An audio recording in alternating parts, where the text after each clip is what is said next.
Je vais terminer un débat qui arrive très souvent, Growth Operator versus IPGA versus Scale Partner, quelles sont les différences fondamentales? Alors déjà, je vais être honnête avec vous, on a des racines complètement communes. Alors je dis pas que c'est exactement la même chose à chaque fois, mais au global, on fait plus ou moins la même chose. On va dire qu'on a vraiment des grosses racines communes. Après, moi, vous savez, je déteste être mis dans le même panier que les IPGA et les grosses opérateurs. Je me reconnais pas du tout là-dedans. Moi, je me reconnais que en tant que scale partner. Et d'ailleurs, ça aurait été beaucoup plus facile hein, pour moi que je market à tout le monde et que je fasse le terme mainstream. Je vendrais beaucoup plus de mentoring si je disais à tout le monde que j'étais gross operator et que je vous aidais à devenir gross operator. Mais c'est pas le cas. Donc, je ferais beaucoup plus d'argent, j'aurais un meilleur marketing, j'aurais un meilleur positionnement, parce que les gens se reconnaîtraient dans Growth Operator, vu que c'est beaucoup plus connu et mainstream. Mais je ne suis pas le mouton dans la bergerie. Moi, s'il faut rester seul sur mes positions de scale partner, je sais ce que je suis scale partner en infoproduit. Je sais, je connais les différences entre chaque domaine. C'est ma conviction, et vous ne me verrez pas dire que je suis growth operator ou autre. Parce que je suis scale partner.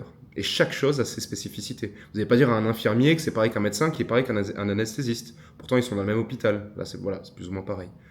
Donc un growth operator, globalement, qu'est-ce que c'est? C'est une personne qui, globalement, alors, ce qui fait vraiment notre racine commune, c'est que déjà, on bosse dans l'infoproduit et qu'on bosse sur un modèle vertical dans lequel souvent on prend des pourcentages. On va dire que notre racine commune, elle est surtout là-dessus. Ensuite, il y a des nuances. Le growth operator, il va souvent travailler avec des créateurs de contenu, des influenceurs qui n'ont pas toujours une expertise en ligne derrière, qui sont peut-être pas reconnus en ligne par leur expertise, et ils vont monétiser du coup leur communauté. Donc, c'est des personnes qui ont plus ou moins d'influence sur une communauté, sur une niche précise, et ils vont se plugger à eux pour monétiser la communauté. Voilà, c'est un petit peu le but du Glow Operator à la base. Donc évidemment, tout le monde l'utilise un peu à sa sauce. En fait, tout ce que je vous dis, c'est subjectif, parce que chacun va l'utiliser à sa sauce. Il y a des Glow Operators qui ne sont pas d'accord avec moi avec ce que je dis.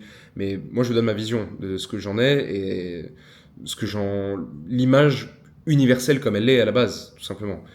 Aujourd'hui, une APGA, il faut savoir que c'est Infoproduct Growth Agency, donc agence, c'est très simple, c'est lié au capital humain. Donc capital humain, c'est-à-dire d'avoir des équipes. L'extrême majorité des gens qui sont dans les PGA, c'est des gros hypocrites euh, parce que ils ont pas de capital humain en fait. C'est que eux, hein, c'est des freelances. C'est comme à la base le modèle d'agence en vérité. Mais en gros, une agence en fait, c'est d'avoir des personnes qui bossent avec toi dans cette agence. C'est des personnes qui vont être prestataires ou qui vont bosser avec toi.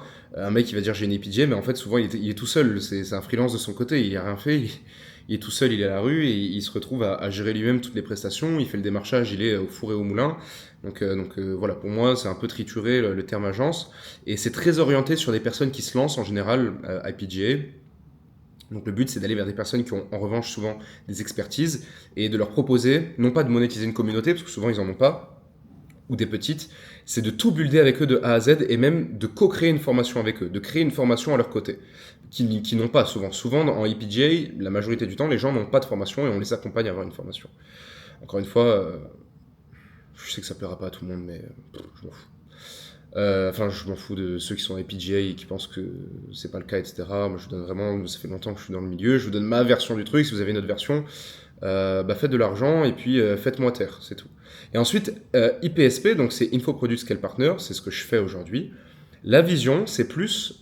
Alors évidemment, on peut être amené à travailler avec des personnes qui débutent un petit peu plus, mais déjà, on va toujours travailler avec des personnes qui ont une expertise en ligne, déjà, qui ont une communauté en ligne, c'est un plus, c'est un bonus, et surtout, c'est plus important, qui ont déjà une offre market fit, c'est-à-dire une offre qui marche déjà, ils font déjà de l'argent avec une offre, ils font 3 000, 5 000, 10 000, 15 000, 20 000, 30 000 euros par mois, et nous, notre but, c'est de se greffer sur ce qui marche déjà pour aller beaucoup plus vite, parce que le problème des IPGA et des gloss operators quand ils partent de 0-0, c'est que quand vous co-créez une offre ou vous faites une formation avec un infopreneur ou autre, ou un créateur de contenu, appelez ça comme vous voulez, un influenceur ou autre, la grosse problématique que vous avez en vérité, c'est que votre rémunération, elle sera très longue à obtenir parce que vous devez lancer la personne et donc il faut mettre toutes les actions en place et les résultats se font obtenir au bout de quelques mois, des mois et des mois et des mois.